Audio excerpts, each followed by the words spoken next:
बहुत ही सुंदर वाक्य है। दुख वाको कीजिए जो अनहोनी होए, अनहोनी होती नहीं, होनी है सो होए। दुख तो उस चीज़ का करना चाहिए जो अनहोनी हो जाए। अनहोनी तो कभी होती ही नहीं है, वो तो होना है सो होता है। हम लोग अक्सर चर्चा करते हैं कि मेरे साथ गलत हो रहा है, ये क्या कर दिया भगवान तुमने, मैंने ऐसा कब कर्म किया था। तुम्हें शक है, तुम्हें डाउट हो गया है कि परमात्मा कुछ गलत कर सकता है। अरे जरा नज़र उठाकर देखो इस संसार को। उसने एक एक चीज़ ऐसे तराशी है कि उसमें कोई भी व्यक्ति कमी नहीं निकाल सकता। उसने जानवर, मनुष्य, पेड़ पौधे, पक्षी सबको ऐसे तराशा, ऐसे बनाया, ऐसा उनमें स्वभाव भरा कि मुश्किल है कोई उसमें खोट निकाल पाए। उसने एक एक पुर्जे बिल्कुल सही जगह लगाए,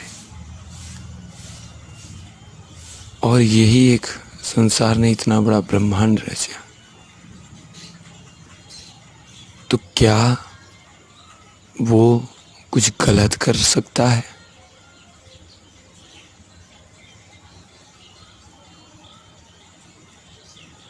ये हमारी अपनी सोच है, हम खुद में मूर्ख बने हैं। परमात्मा का तो हमेशा धन्यवाद करना चाहिए कि ठीक है, होगा किसी जन्म का या कभी का, और अगर तू मुझे ये कष्ट भी दे रहा है तो इसके पीछे कुछ कारण, कुछ रहस्य होगा मेरी भलाई का, मेरी उन्नति का, मेरी कीर्ति का। परमात्मा को हमेशा धन्यवाद करो। उसने तुम्हें जिस परिस्थिति में रखा है, तुम जिस भी स्थिति में हो, वो सब तुम्हारे अच्छे के लिए है। आज अगर तुम दुख भोग रहे हो,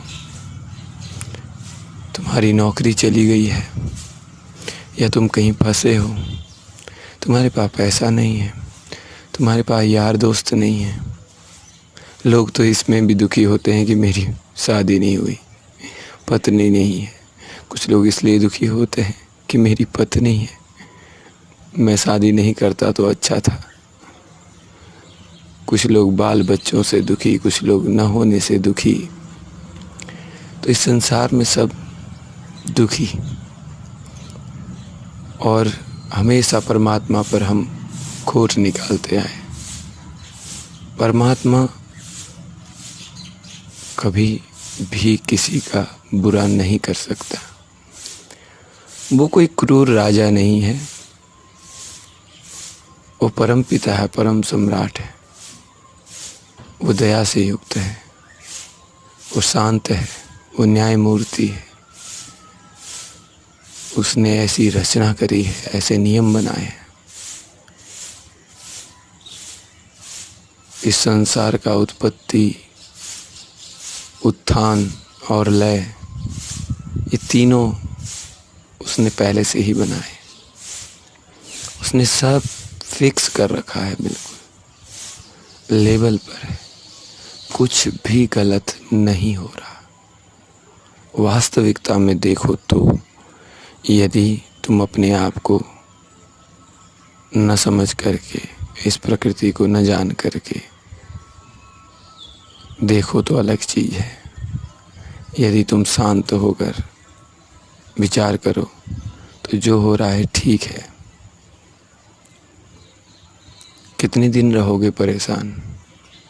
थोड़े दिनों में सही हो जाओगे। परेशानी तो हमेशा अच्छे के लिए आती है।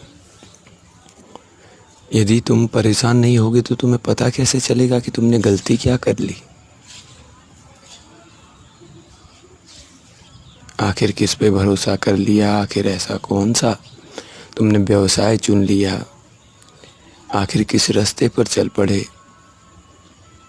कि तुम्हें आज परेशान होना पड़ रहा है। ये तुम्हें कैसे पता चलेगा?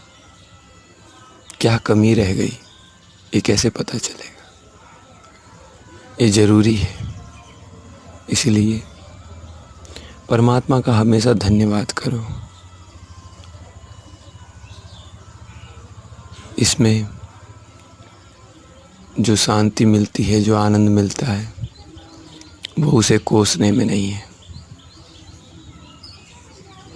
वो उसमें फॉल्ट निकालने में नहीं है, कमी नहीं। इस जगत में परमात्मा ने एक एक कण भी सजा कर रखा है, उसे बना दिया बिल्कुल इतना सुंदर, इतने तरीके से। तो वो तुम्हारे भाग्य, तुम्हारे कर्म, इस पर कभी कैसे कोई कमी कर सकता है? नहीं, वो कभी कमी नहीं करता। चिंता मत करो। जो आज है वो कल वास्तव में नहीं रहेगा। ये सच्चाई है, चाहे किताबों में लिखी हो, चाहे किसी के मुंह से सुना हो, पर ये सच्चाई है।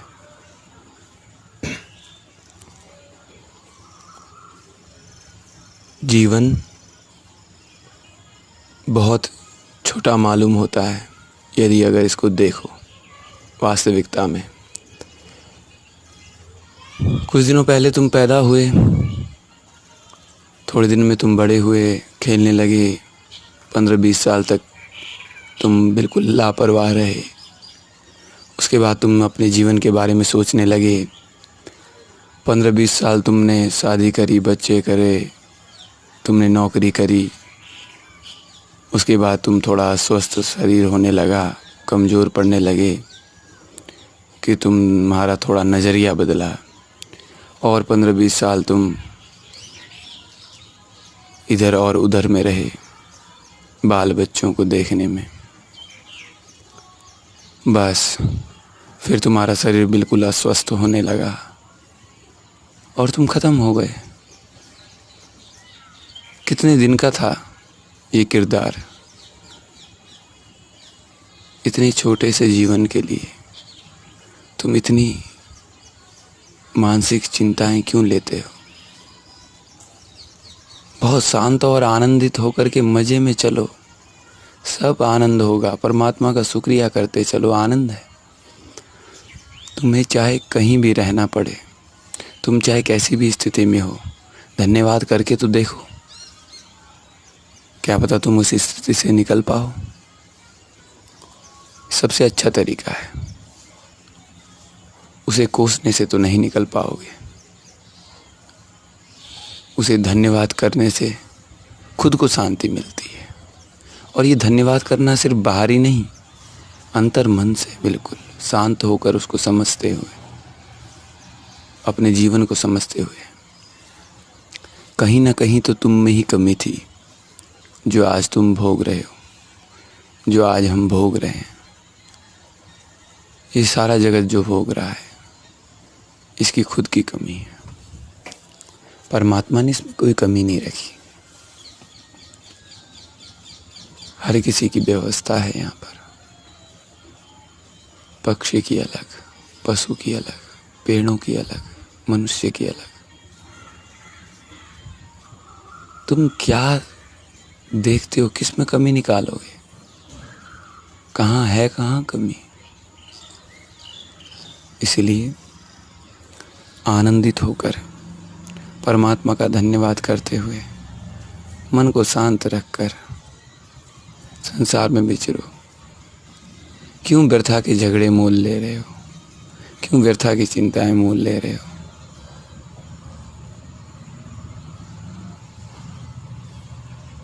इससे तुम्हें क्या प्राप्त होगा? 2 4 10 साल,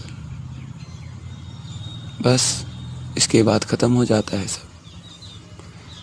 ये याद रखो, तुम्हारा शरीर भी बूढ़ा होगा, तुम भी जर्जर होगे और तुम भी मरोगे। ये हमेशा याद रखना कि तुम्हारा शरीर भी मरेगा, जिस पे तुम इतना गुरूर कर रहे हो।